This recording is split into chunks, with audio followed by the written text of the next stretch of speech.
July 8, 2026. If you are able, please join me in standing for the Pledge of Allegiance.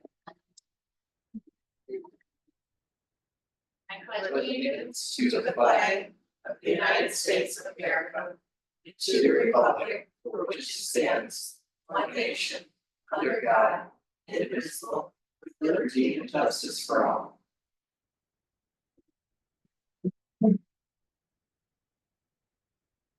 I will note that all trustees are present.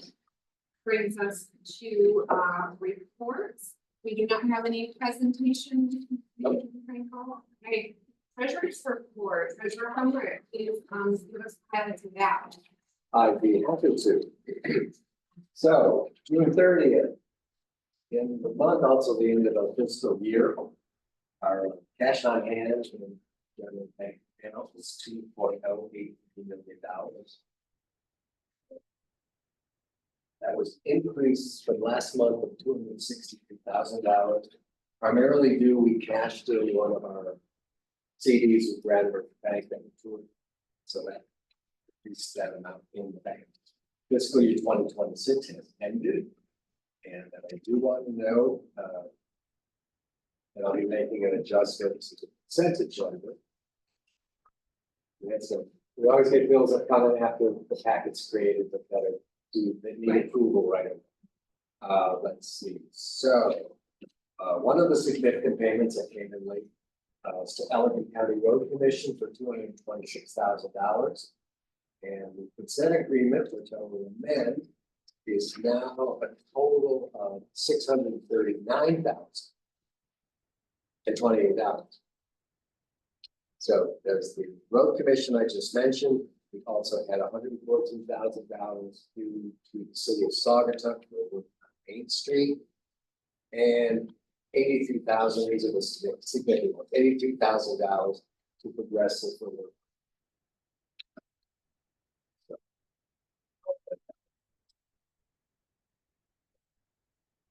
So tax year 26 season is done.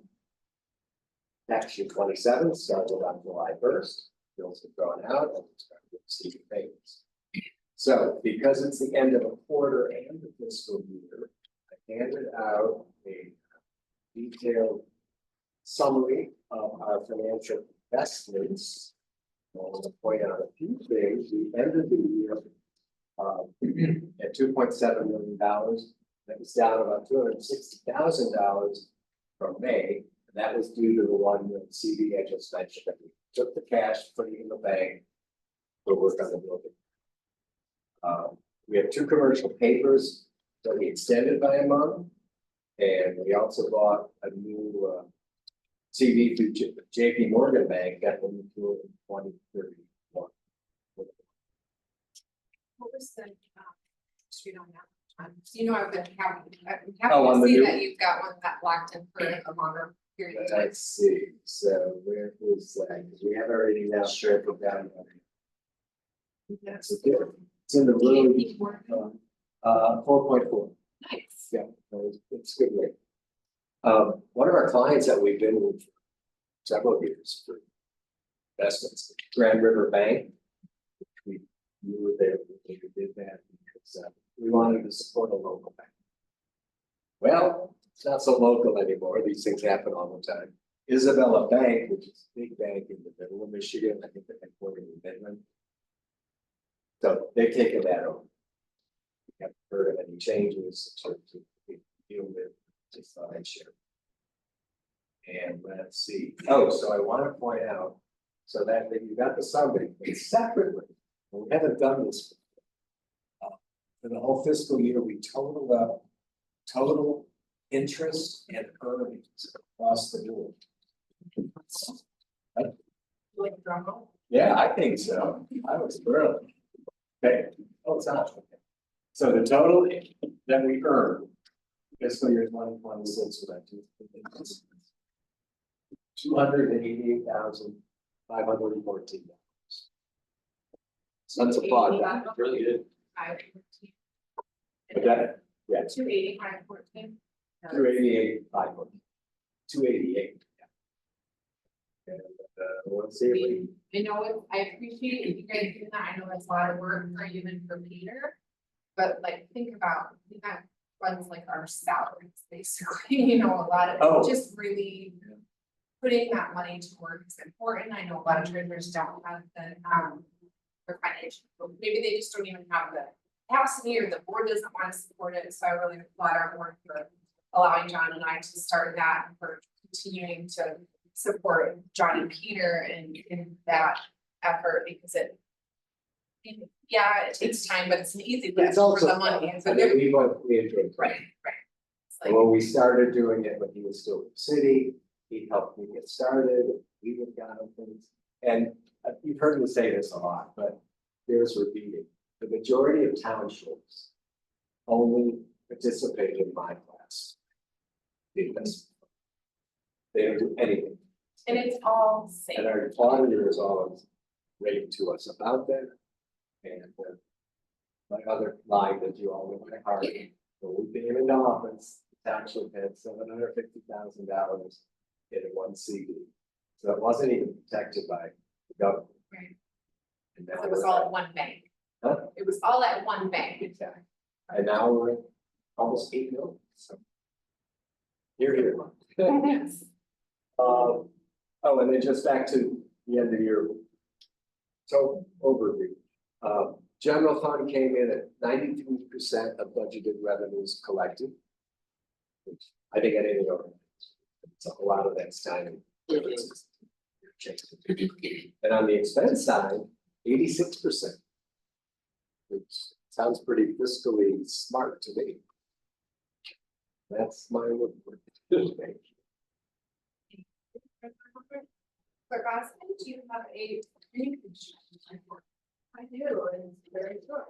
Like I mentioned, meeting canceled, it was that person. The one applicant would do application, so that would do it, but he's planning to focus on the being building from. The July meeting coming up. You know if there's anything on the agenda?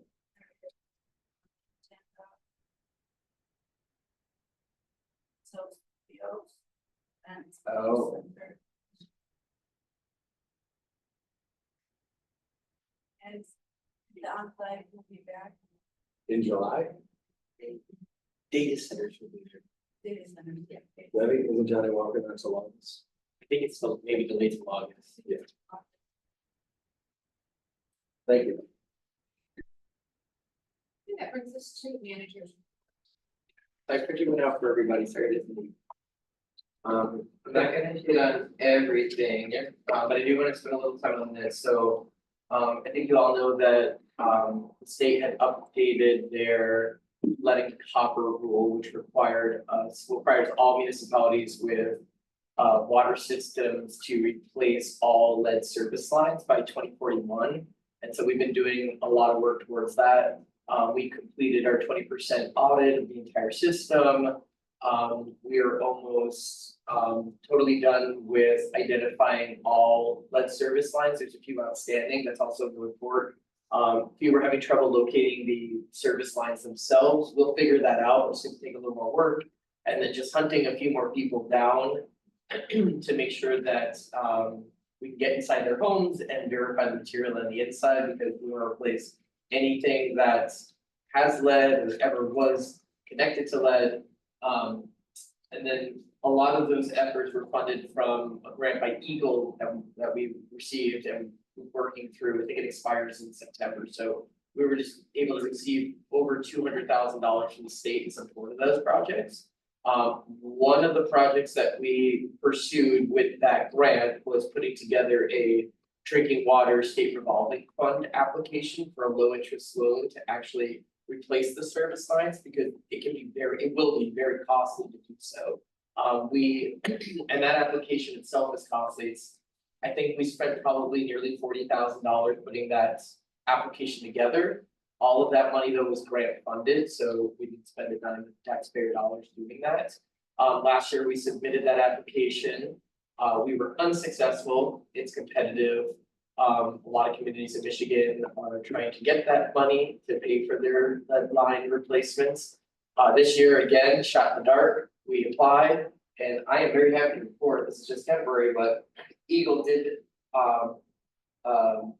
publish their intended use plan, it's their draft, but we are officially in the funded, realm, so they're going to finalize that plan after public comment, but we hope that afterwards we're still included on it, but if all goes well, we should be getting a low interest loan. If I say low interest loan, the interest rate's gonna be 0%, with 10% principal forgiveness to replace all of our lead surface lines. So over the fall and winter, we'll be working on planning for that project, and then probably as early as summer or maybe fall, we'll actually be doing the replacements of all this lead surface lines. So we are well ahead of the state requirement in 2041.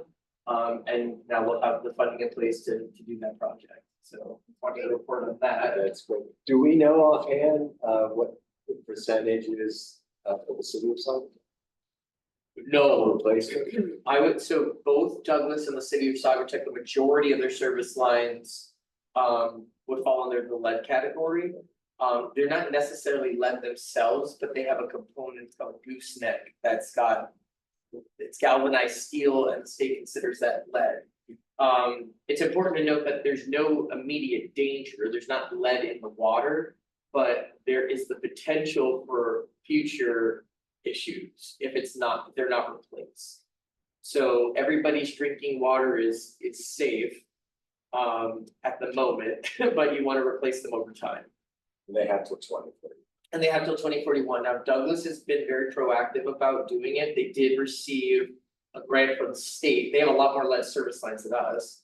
But they did receive a $1.3 million grant from the state. It doesn't cover the entire project, but it's a good chunk of their project. We didn't receive that grant, but now we're getting this low interest loan to cover the rest. And we're the only one out of Douglas and Saugatuck City that has. So now both Douglas and Saugatuck Township have financial backing to replace our lead service lines. But good for the community. Does Saugatuck City have more than Douglas? Do we know? It's probably comparable. I don't know offhand, but they're probably similar, like it's gonna be similar amount, similar cost. Oh, there's more stuff. You're not done. We're not done. So I know this has been going slow, but we are making steady progress on the River Bluff Park restoration, shoreline restoration project. So our Eagle permits are now in this 21-day public comment period. That'll expire on July 21st, and then we should get Eagle permits and Army Corps permits. And we're also working with the State Historic Preservation Office to get permitted through them to render cultural review. We did a site walkthrough with SHPO last week, and that was really positive. They learned a lot about, you know, what the plans were, how we intend to do the construction. So I think that answers a lot of their questions. There is a component of it that is going to require a little more work, so we're hoping to get all those permits by September. In the meantime, we're still doing all our grant reporting. We did submit an amendment to our grant to reflect that we got the additional funding from the Natural Resource Damage Assessment Trustees of the Kalamazoo River, that $1 million. And that we're actually going to be constructing. And then our engineer on the project, GIE, is working through our bid package. I answered a few questions for them today, so we're hoping to publish that. I don't know if it's gonna be the end of this week, but it may be the end of this week, it could be early next week, but we're finalizing that. So hopefully that'll be published, and that we'll get some bidders in by September. So hopefully at the September meeting, you'll be looking at a bid to approve for that project. That's still all moving forward. Sunset Park is pretty much done. It's fantastic. The Parks Commission's were pretty excited about it, so we scheduled an open house. So if you all can attend, it's gonna be between 4:30 and 6:30 on Wednesday, July 29th at Sunset Park. So yeah, Parks Commission's just excited to show off that space. And Sign it made the commercial record today. Oh, did it really? Yeah. Oh, great. Yeah. Oh, yeah. Not the open house, but the park. Park itself. They used our little. Sign. No, the rock on the, so, Yes, I love it. yeah, that was cool. And then Riverside Cemetery Columbaria, that's also moving forward. Lori and I met with Beardis to help finalize some of the bid documents, answer some of the design questions. So I kind of just like the general layout here, the picture. But what you're seeing here is essentially what we're gonna construct, including the sidewalk along Weirwood Drive. So we're hoping to finalize that and get that out sometime summer with a construction start date of October and then completion sometime in the spring of 2027.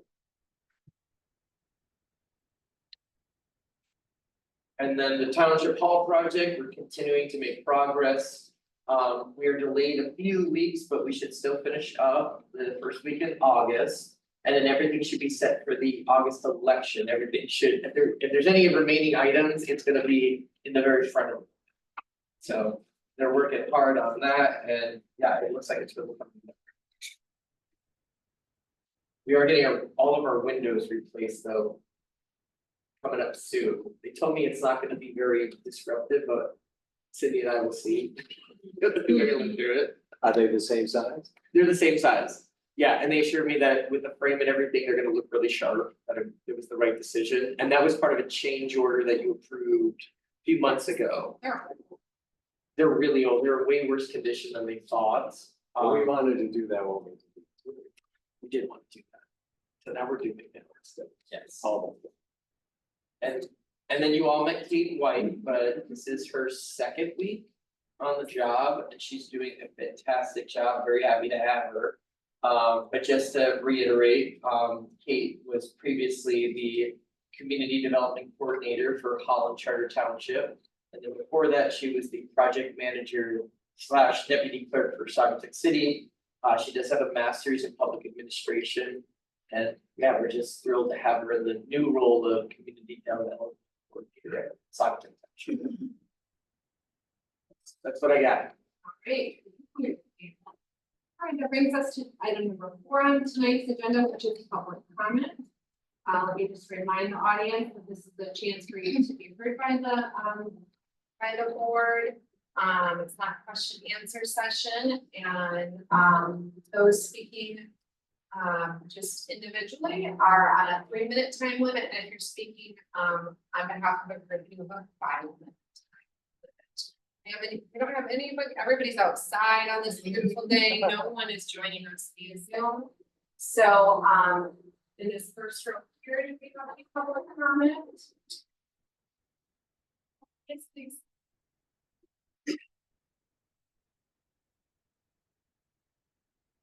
Good evening, my name is Heidi Wolf. I'm an attorney and I'm running for the 57th District Court. I came to introduce myself to all of you and to give you an idea of who I am, what I look like.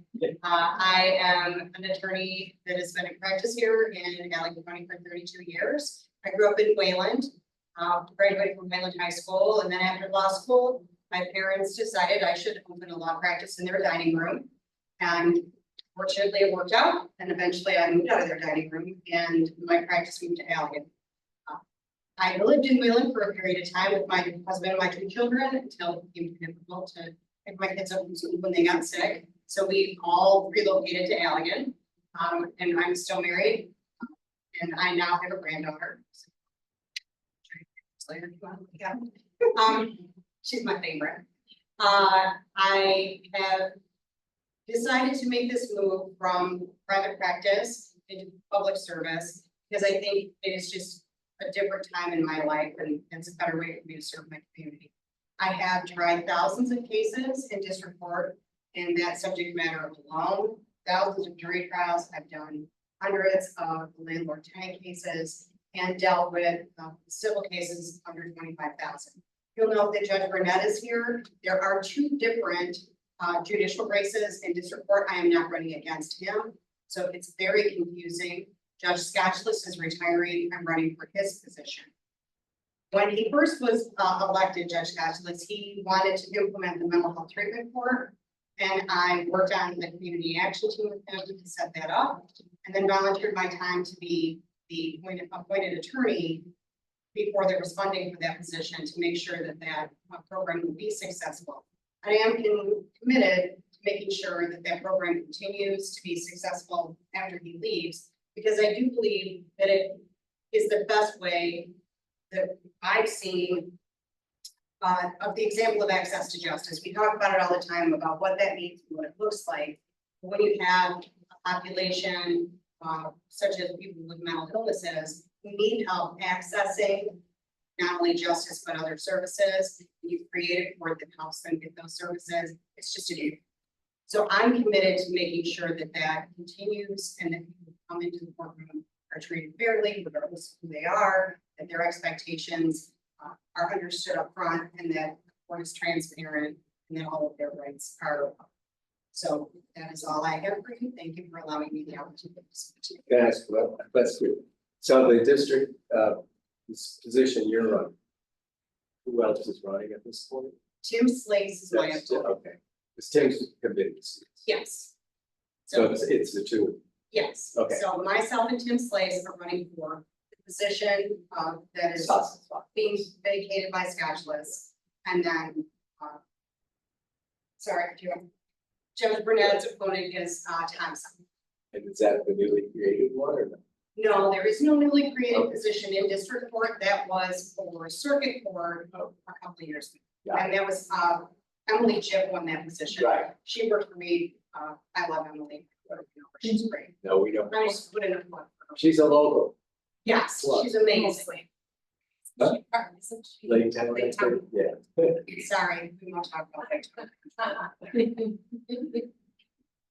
Anything else? No, I just wanted to clarify. Perfect. Thank Thank you. Thanks for coming. All right. Mr. Klass, would you like to comment? Okay, go ahead. No, it's not good. Sure. I was consider your point. Well, good evening Supervisor Bigford, and the rest of the board. My name is Chris Burnett, and I am one of the two current district court judges. Yeah, I remember where I am, but I'm 57th District Court. I was appointed by the governor last August, and so I'm in my 12th month of being on the bench.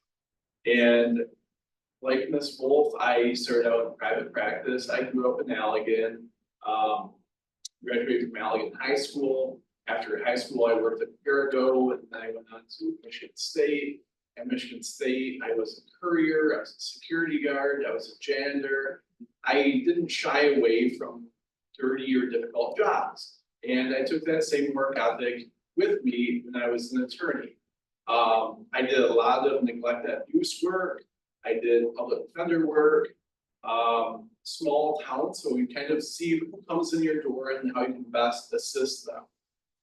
I really enjoyed my private practice. My wife is a teacher in Allegan Public Schools. Our 3 kids go to public schools. My mom is a retired teacher. I got to work with my dad for 20 years. So I was just happy with that. And when Judge Malarjan resigned, I applied for that position. I'd never aspired for a bench, or I'd never had any political aspirations. I'd been on the zoning board of appeals for the city of Allegan. I was a chairman for about 6 years, but that, I enjoyed helping my community, but I didn't want to delve into politics. It was, I don't know, my forte. So when I did get the appointment, I was a little bit surprised and a little bit nervous, and it has really been eye-opening. It has been amazing. It's Ms. Wolf gets the pleasure of reaching the bench. It's the first few months will be like drinking water from a fire. So it is a lot all at once, and there are expectations that you have to meet right on day one. And so for me, this experience has been amazing. It's been one of the top thrills of my life, next to getting married and having kids. It's really been, and working with my father.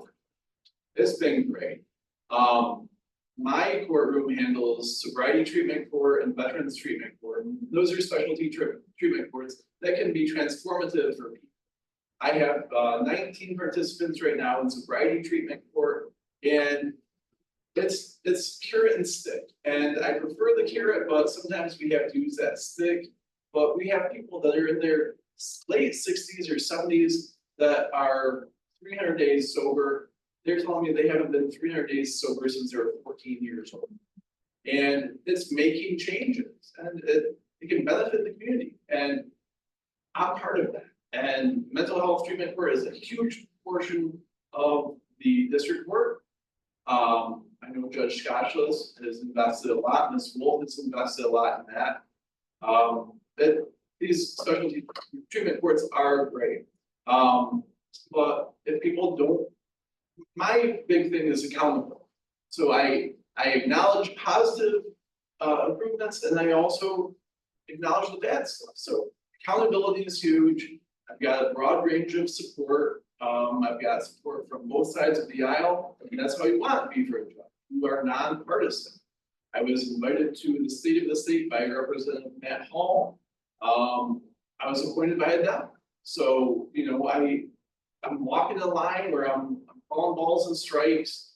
I've got support from both sides of the aisle. And that's the thing with judges. They are not supposed to be partisan. And then I follow the Constitution. That's my guiding light. It's my North Star. I find it to be, I strive to follow the Constitution. And district court is a court of numbers. This year alone, I'm going to see about 10,000 cases before me. And I do that by being prepared and doing the research. And I listen to every person that comes before me. And I try to be as respectful of their time. And I want to be respectful of your time as well. So thank you for allowing me to go over my 3 minutes. Yes. Thank you for coming. Congratulations on your appointment. Do you have opposition in either August or November? Yeah, a man named Tom Cyber is running against me. I don't know if he's come here or not. Okay. He ran in Ottawa previously, and he moved to Allegan recently. And I don't think he has an office. I don't think he pays taxes in Allegan. His website says that he works out of Troy. Troy, Yeah. that's a long way. Yes, it is. Yep, but anyway, honestly, I'm focused on the job at hand, and it means a whole lot to me, and I want to continue to do the job for Allegan. Thank you. Thank you. I'd like to just make a quick comment in response to both Ms. Wolf and Mr. Burnett's feels. I worked in family court, I worked for Cheaper Treatment Center, and then I worked downtown as probation officer for 16 years in criminal justice, and it's so incredible to see. And of course, I was only 10 years old when I was doing that. How that's evolved over the last 25 years, and I know that you guys have seen that too. There was no courts for special populations back then. For mental health, for substance abuse, for veterans, there wasn't anything, and people don't understand, it's not mamsy-pamsy, it's front loading it. You know, you're saving money on that front end because you're paying for these services, these supports, because it costs a lot more to put somebody in jail. To people who like say, oh, treatment, blah, blah, blah.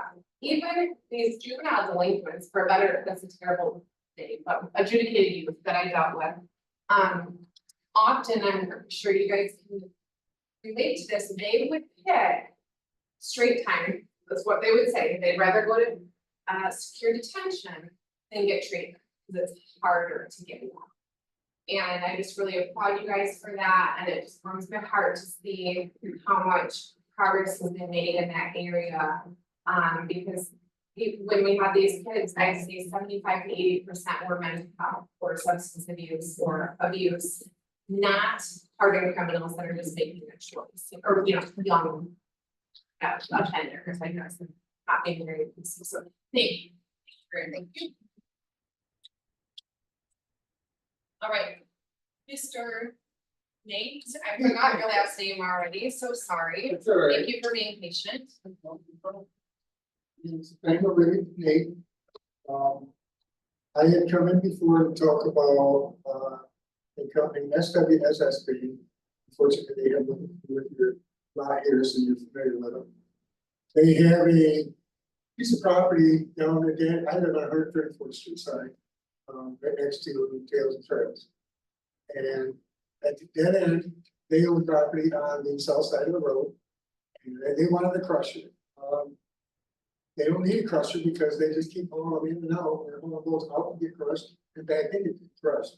Dust, dust, dust. Trust me, it's the dust that's making good stuff. They not only incorporated their own trucks running 15, 20 times a day, they incorporated 3 to 4 other companies to haul in and out on top of that traffic. The corner at 63rd and 134th, I ride a motorcycle, is so dangerous. I hate riding my bike up to that corner. I would appreciate any of you to go by that corner and look at that corner. It is a bike, it's horrible, it's dangerous.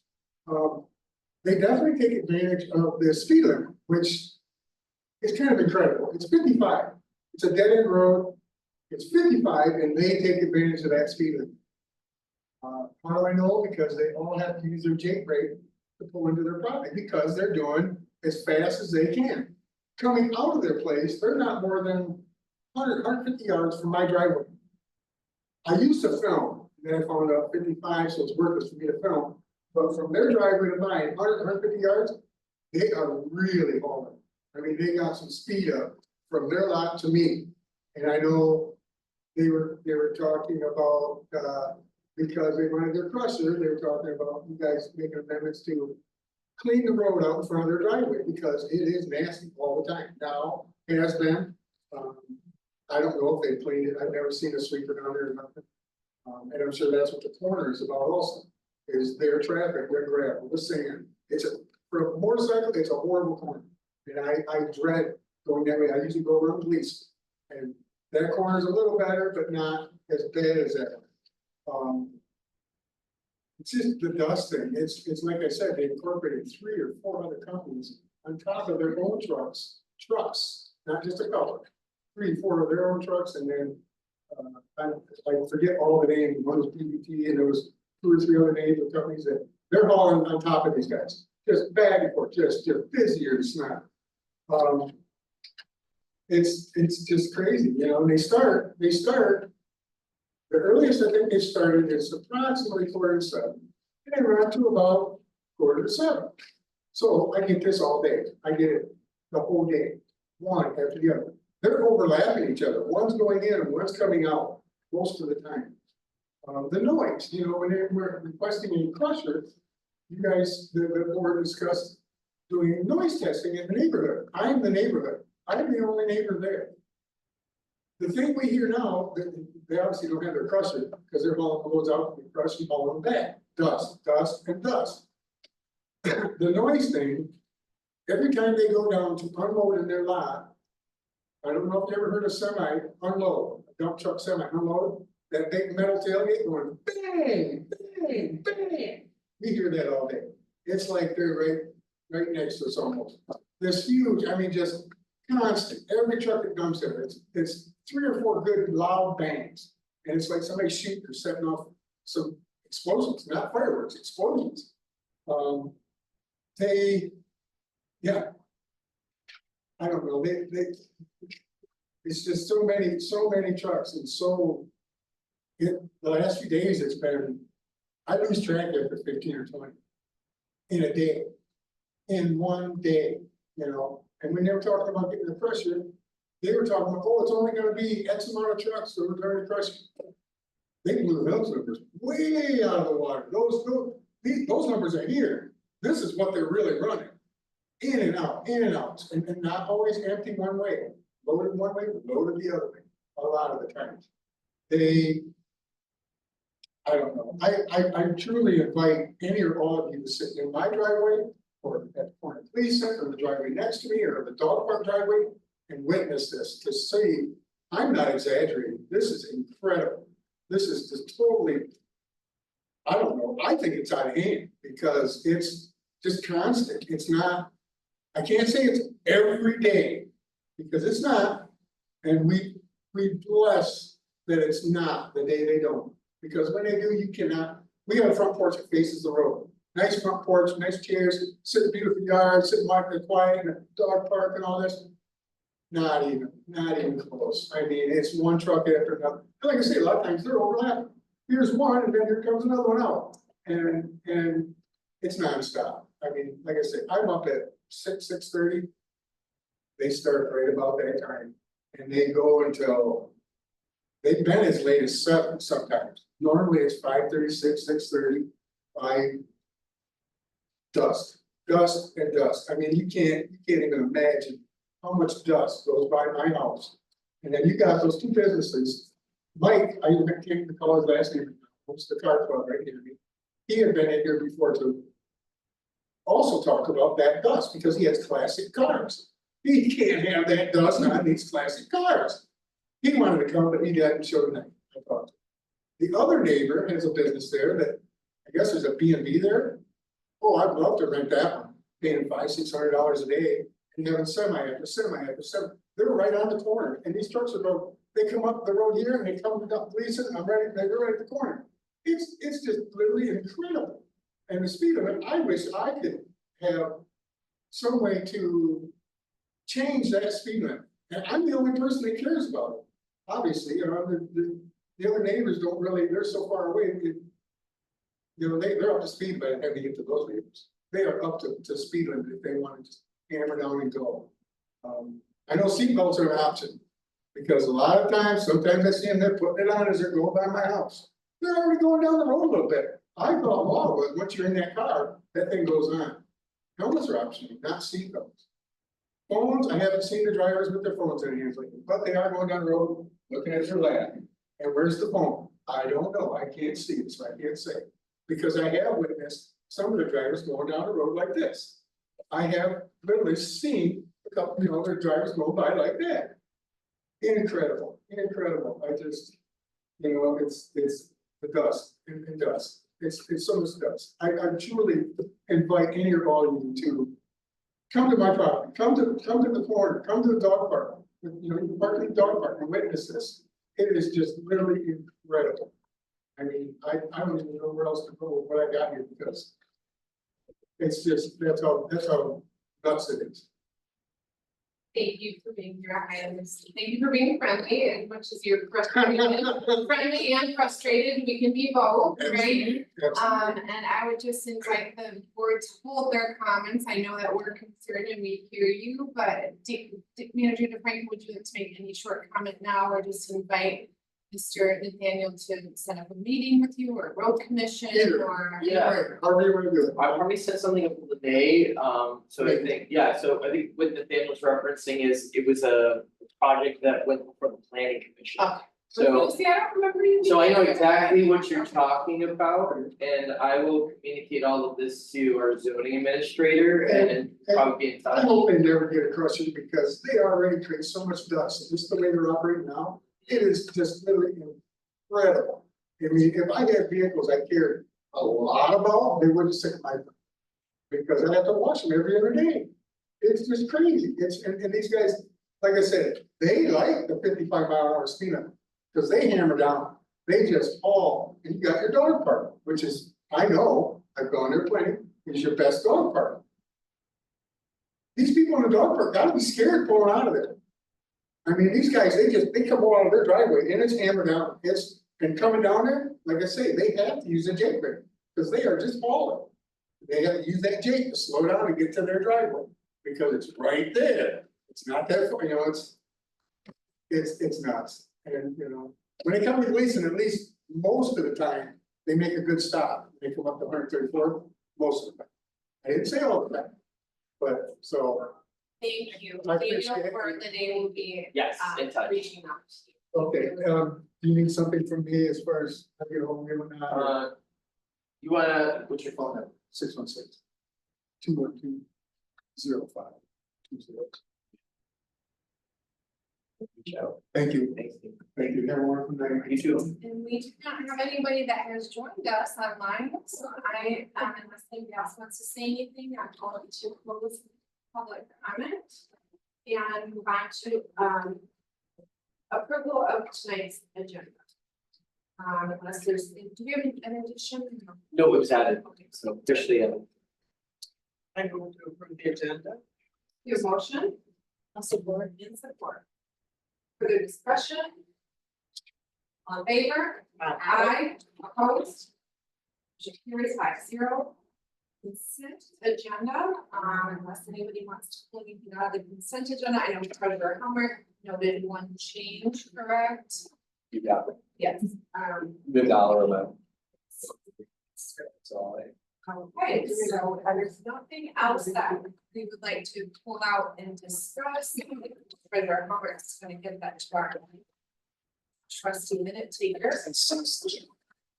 I would entertain a motion to approve the consent agenda as amended.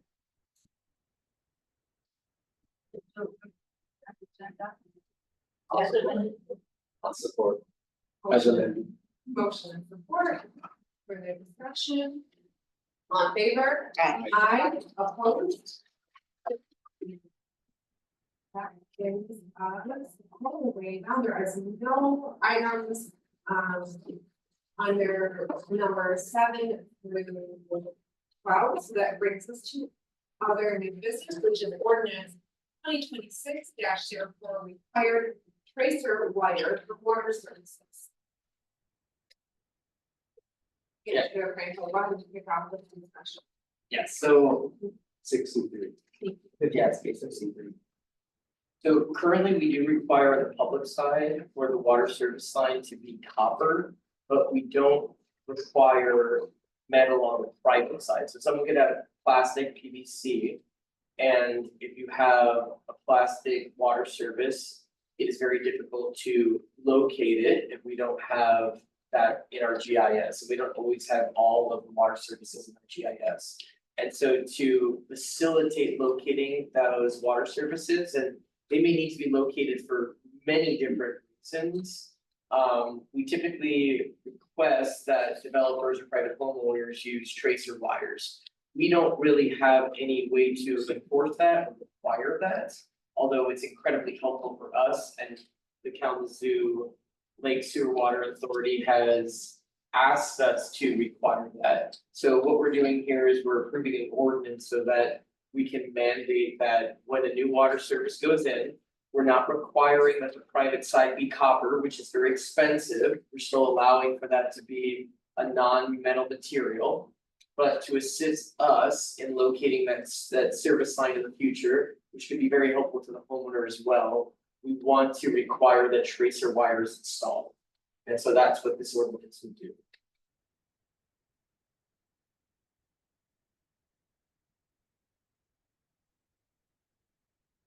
Smart.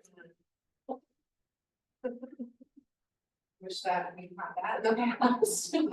But most people, most, people want to comply, but not everybody does, and we don't really have a way to force them. Any questions or discussion on this agenda item? Would like to make a motion. I'll make a motion to adopt ordinance number 2026-04. Ordinance to amend section 36-152. Saugatuck Township Code of Ordinances to require the installation of tracer wire with non-metallic water service pipe is used in connection with the township water system. A motion by Hummer, for support. Support by Oscar. Further discussion? If none, I'll call the roll. Hummer, Yes. Osman? Yes. Bickford? Yes. Marcy? Yes. Aldrich? Yes. 3-5-0. I do not think I have updated. So I think it's So we right. do have the Saugatuck City Consent Agreement for Sagatuck Township Fire District Sanitary Sewer Connection? Yes. I would have a ton of work. Okay, but we're not going in. Yes. So currently, the Sagatuck Township Fire District Fire Station has a septic system. That really limits. What it does is it prevents them from having, a sprinkler system installed to further protect the building. They would like to have a sprinkler system installed. The septic system most likely is undersized anyway for the use of the building. And so the long-term solution would be connecting to the sanitary sewer system. Right now, we don't have sanitary sewer in Blue Star. We do have sanitary on Maple Street, but that system is owned by the city of Sagatuck. In our current sewer agreement, there is allowances for properties in the township that are located on Maple Street that are residential lots to connect to the city system, as long as they pay for city connection fees and city rates. However, the fire district site, while it's quite close to Maple Street, doesn't have frontage on Maple and is not a residential property. And so if the case is that property falls outside of that description, there is a possibility of connecting to the Sagatuck City system if a consent agreement is reached between Sagatuck City and Sagatuck Township. So Sagatuck City has to give their formal consent for that connection. So we've been working with Sagatuck City and with the fire district to come up with this consent agreement. So the consent agreement before you would allow for Sagatuck's, the fire district to connect the fire station to the Sagatuck City sanitary system. The capacity that would be used would count against Sagatuck City's capacity, not Sagatuck Township's capacity. That comes with a caveat that we have an average water use by the fire district. So anything within 115% of the average use would count towards Sagatuck City's capacity flow. If it goes over that, flows more than that, then it would count against ours. Sagatuck Fire District doesn't have the intention of connecting right away. So the agreement is in place for 3 years, gives them 3 years to connect. We do have plans to extend the sewer along Blue Star. I don't know if it'll be extended in 3 years. If it is, I think the preference would be to connect to Sagatuck Township's sewer system. But that's kind of the meat and potatoes of the agreement. So it allows, or it gives at least permission for Sagatuck Fire District now to know that they can connect to the city system and then they can begin planning for that connection.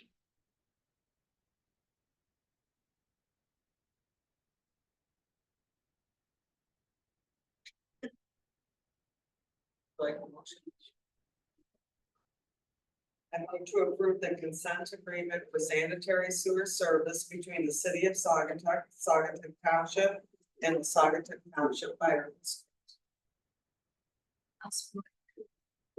Motion by.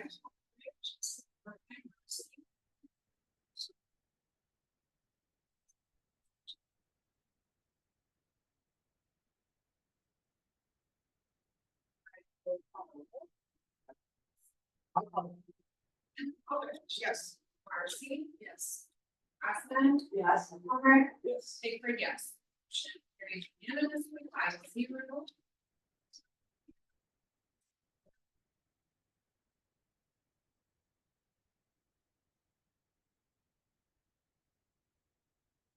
Thanks, Kate. So that probably brings us, I lost my agenda, sorry guys, it's buried in here, so that would bring us to.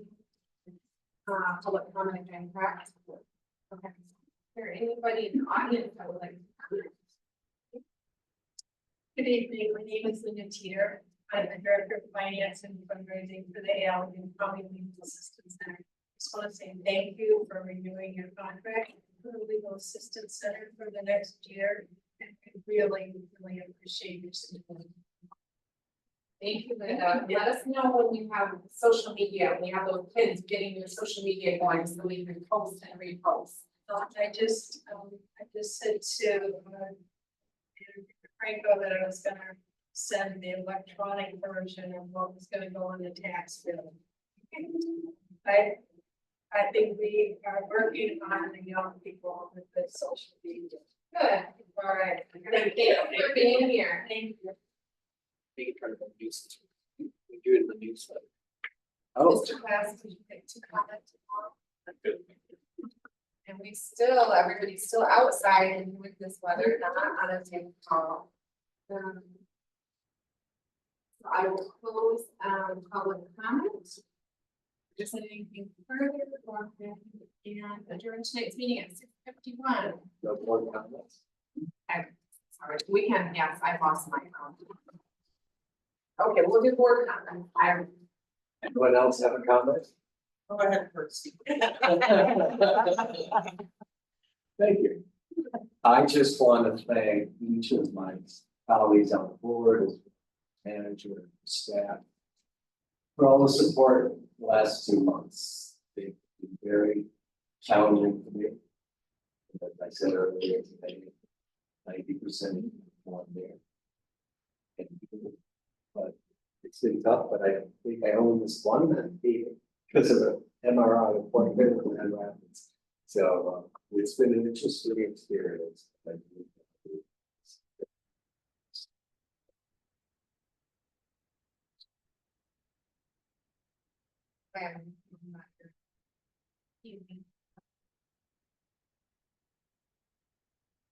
Marcy.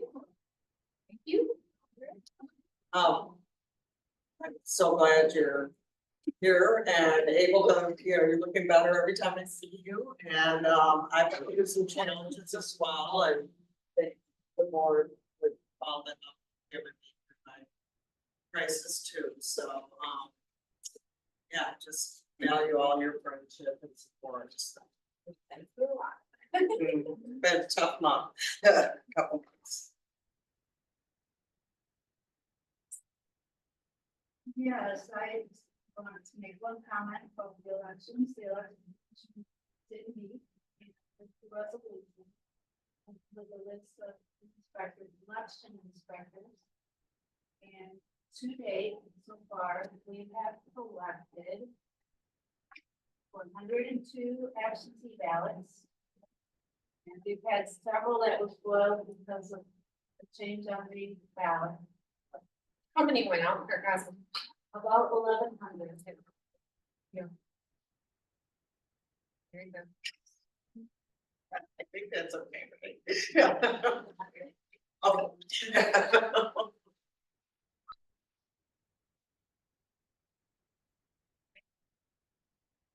Now we'll go on to adjourn at 6:53. Okay, thank you. Well done. Wow.